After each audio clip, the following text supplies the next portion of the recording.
Acute infectious diarrhea in immunocompetent adults. Definition: diarrhea is generally defined as the passage of 3 or more unformed stools per day, often in addition to other enteric symptoms, or the passage of more than 250 grams of unformed stools per day. On the basis of its duration, diarrhea can be classified as acute, persistent, or chronic. Gastroenteritis, which is often due to viral infections involving the stomach and small intestine, is associated with vomiting and diarrhea.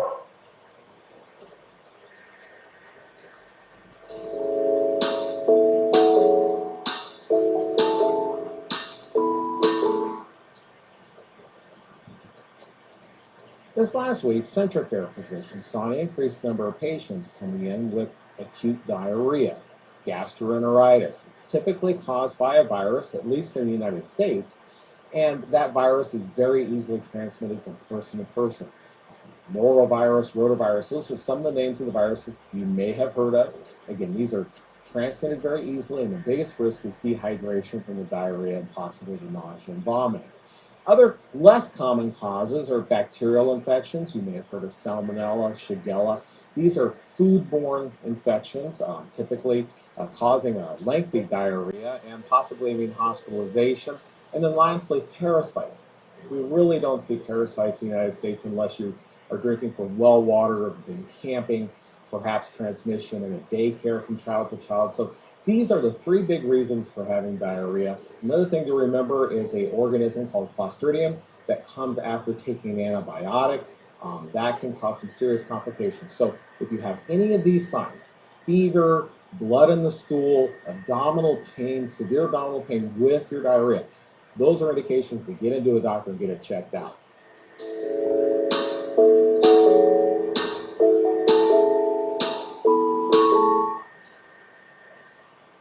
Applications in medicine. Most people with acute diarrhea manage their illness and do not present for medical evaluation.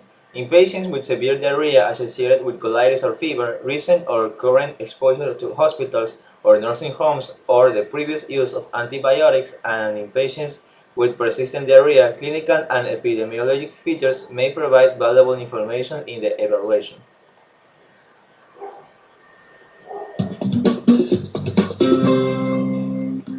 How to treat diarrhea. Symptoms of diarrhea include frequent loose stools, abdominal cramps, and dehydration, all of which are uncomfortable for you or your children. Because diarrhea is usually not a serious illness, it can easily be treated at home. You will need fluids, clean hands, and a doctor.